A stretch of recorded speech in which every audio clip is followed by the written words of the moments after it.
In order to align the rendered animation with the drone footage, we will need to reverse engineer the chosen frames into Lumion cameras. Good news, the photo matching effect does just that. But there's a trick to getting the cameras over to the movie studio. So stick with me to the end and I promise you will learn something new.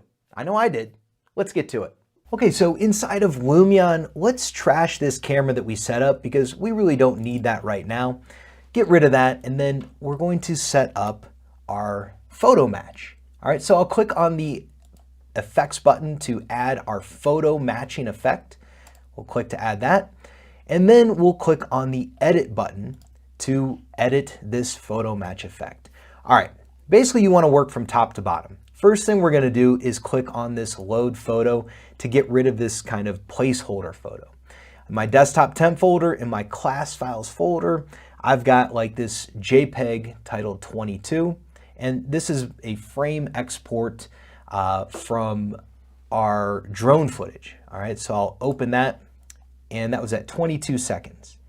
There we go. Okay, so now we've got our photo imported, and we're going to now place a reference point. All right, so we'll click place reference point. And basically, I've always said whenever I'm doing any sort of photo matching, it's kind of like at the front bottom corner is where you want to place your reference point. There's no right or wrong answer necessarily. Sometimes you'll get better results in different areas, but typically it's like the front bottom corner closest to you is a good first try. So that's what I've done. I've dragged my reference point there. And then what we're going to do is drag the reference point in our preview window here to the same position in the photo. All right. Now, if that's getting a little bit like muddy here because I've got like this model overlaid on a photograph, come over here and knock down the transparency. And that way you don't really have to think too hard about what the orientation of that model is. And now we can get to working with our axes bars, all right? So what I'll do is just kind of like bring our red X axes bars up here. We're gonna run those kind of left to right. And so I'll bring this other guy over here, and I'm just picking like, you wanna find parallel elements in the photograph that you can line these up. I don't know, do you remember like in architecture school when you would like use your, blow up a photograph and then tape it to your desk and use your T-square to project those vanishing points? That's essentially what we're doing here. All right, so there's one vanishing or one axis bar set up. Maybe I'll even go back here. It's okay to kind of overshoot as well. That's okay. And we'll drag this guy over here like that. And then we'll drag this one over here like that. All right, so that looks pretty good. And yeah, everything's in pretty good shape. I mean, you can kind of tweak these around, and what we want to do now is turn our model back on. So this is where you like bring your transparency back up, and then you can kind of like get a feel for like, what is the orientation here? So maybe first thing I would do is bring my scale down just so it's at a similar scale. And I can see that this really just needs to rotate 90 degrees. All right, so I'll click this left arrow, spin it 90 degrees, and just mess with my transparency here. Ah, yeah, see, that's doing pretty good. I think I nailed that one. All right, so I'm gonna hold shift and I can drag that scale and kind of bring it back up. And then, again, you can kind of mess with your transparency back and forth. And then the other thing you can do, like for instance, like look at, you can see where, let me see here, our photograph, the end of that like darker form, in our model, it kind of needs to like shoot back. So here's what I found is if you hold shift, you can get a more finite adjustment, and you can start to work these things and try and get it to go the direction you want it to go. Again, you can hold shift when you're scaling, and you can continue to kind of work these back and forth and get a little bit better result. All right, and then you always just say okay. And sometimes it is a good idea to say okay, because if you were to like cancel that, you'd lose all those little adjustments. And then you can always go back in. We're in pretty good shape there. And here's something that's really important is that the photo matching effect is actually controlling the camera location. And in order for us to recall this camera location, once we get into movie mode, we need to snapshot or store this camera. So I can tell you that I've already like really tweaked and refined these photo matching. So if I just back out of here, I can go to these three little dots and load the effects. So you can see here that I have this 22_ photo match settings. I'll click open and see how it just adjusted it just a little bit. Let's go take a look at that. I'll click on the effect and then click edit. And from here, you can just kind of tweak with that transparency back and forth. You know, that's how I really get a feel for like, am I lined up or not? So that looks pretty good. I'll say okay. So let's do this again for the next frame. All right, so then what I would do there is maybe go to my next camera and scoot over here to the other side. Not totally necessary, but just kind of gives you an idea of what we're gonna do. I'll click on add effect. We'll go to photo matching, and then I will edit the photo. All right, so again, we're gonna work from top to bottom here. We'll click on load photo to get rid of this generic photo. We're gonna go with this frame 41, or the frame from the 41-second mark. And then we're going to place our reference point. So I'll click place reference point. We can back out of here, orbit around a little bit. And like I said before, usually the best reference point is at the front bottom corner of the building, front bottom corner nearest to you, like that. So that's where I would place my reference point. And then whenever things are getting like really messy on my screen, you know, it's good just to knock that transparency down. And then we're gonna drag this reference point back down there. Not even gonna worry about what that looks like yet. We're gonna get our axes bars kind of lined up. So I'll drag these up to get them lined up with parallel elements on my building. The X are gonna go headed front to back like this. And then our blue is gonna go left to right like this. And we'll just kind of get close as we can, like that. All right, so that's pretty decent, right? Let's see how that's working out. We'll bring our transparency back up. I can already tell that our scale's way out of whack. So let's just bring that scale down, something kind of close. And, you know, I am pretty familiar with this project, although I'm a little thrown off here. So sometimes it's best just to hit the -90. There it is. Yeah, it was just one 90-degree turn. And then we can hold shift and adjust our scale like this. And then, like I said, you work between transparency back and forth like that. Sometimes, you know, if you hold shift, you can get those minor adjustments and kind of tweak these like that. Remember, whenever you're messing around with these photo matching effect and all these settings, it's a good idea to just click OK, because that like locks them in. If you tap escape, I believe it backs you out there and backs you out of there. That can be frustrating when you've made a lot of little adjustments. So make sure you say okay, and then you can always hop back in if you need to, and then continue working on it. But just like we did before, I can tell you that if we kind of go back one level there, we can load an effect and load our effect list from our 41 photo match settings like that.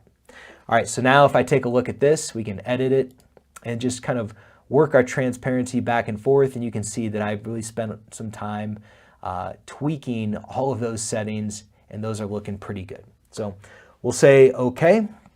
And so now remember that the photo matching effect is controlling the location of my camera. So in order to recall this camera, once we get over into our movie mode, I need to snapshot that and store that camera. Otherwise, we're not going to be able to recall it. All right, so we have our two different cameras. We have, what is that, frame 22 and frame 41. All right, so now what we're going to do is hop over into our movie mode. All right, like there. And then let's start a new recording. And I will hold the shift key and press 1. Shift 1 recalls camera position 1. So now what I can do is add that keyframe, hold shift, press 2, there's camera position 2. I can add a keyframe. Now, the length of this clip, remember we selected like frames that were like an even number apart or a clean number apart. You don't have to, but it sure is handy when you can just kind of edit this number and make it a clean 19 seconds. Also, you know, our ease in and our ease out needs to be linear, because otherwise we would kind of not be on track with our drone footage. So I'll save that and go back and click play. And so now we're going from our first frame to our second frame at a very consistent rate, and this should work out pretty well. So what we'll do now is render this clip out. I'm going to click on render clip, and then we're going to save this at a draft quality with no anti-aliasing, 30 frames per second, and definitely full HD. This should render really quick. We're going to send this to my desktop temp in our class files. You know what, I'll just put this in my temp folder, and I'm going to call this 230102, and I'll say this is going to be Ivy Street draft, like that. All right, so let's render. Perfect. Okay, I'll click the OK button, and now let's head over into Davinci Resolve. All right, so inside of Davinci Resolve, I can right-click in the media pool and choose Import Media. I'm going to import from my desktop temp folder, and here's that draft rendering that we just created. All right, so we will not change our frame rate. And you know what? I'm also going to import another clip, because from our class files, we want to pull in this kind of raw drone footage, right? So we'll bring that in. Now, on the Edit tab is where I like to work inside of Davinci Resolve. We're going to start to composite these clips, start stacking them. So on the bottom will be our drone footage, like this. And so you can see that now we have our timeline playing. And as we get over here, I'll pause this for just a moment. And I'm going to double click on our timer here and type in 2200, enter. All right, so that's at 22 seconds, and there I can add a marker like that.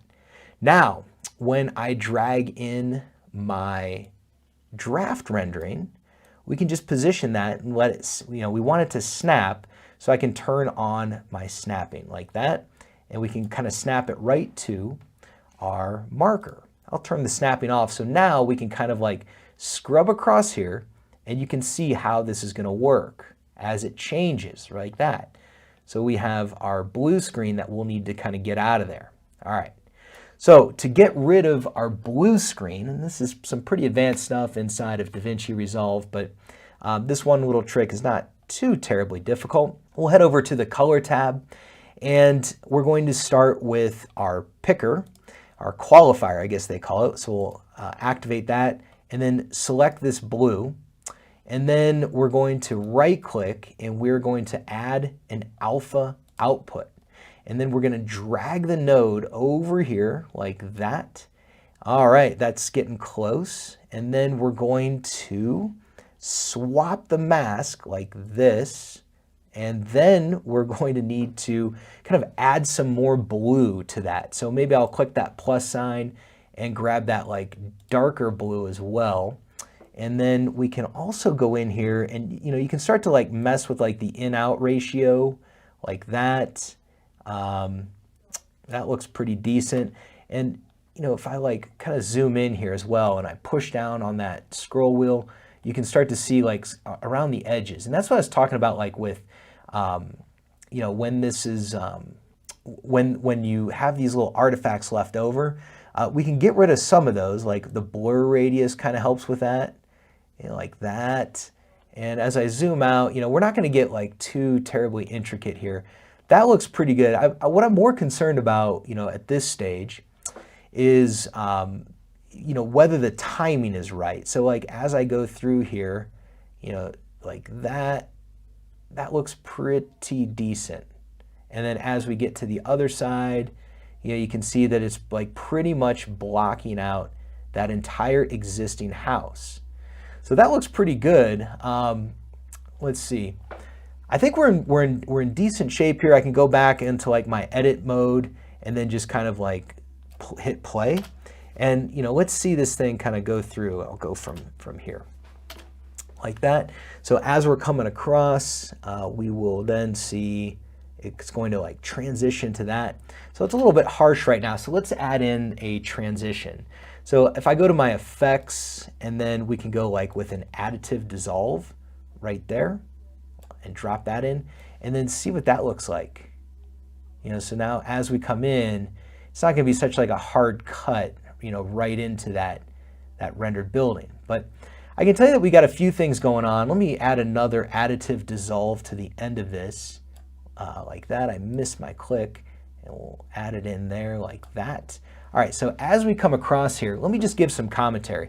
So like as we're coming across and our model fades in, you know, what we've got going on here is like, you know, the shadow on our blue screen was a little bit darker. And that gets a little bit tricky, and I'm sure that you could be more clever with your keying. But what I want to do is get some landscape in there.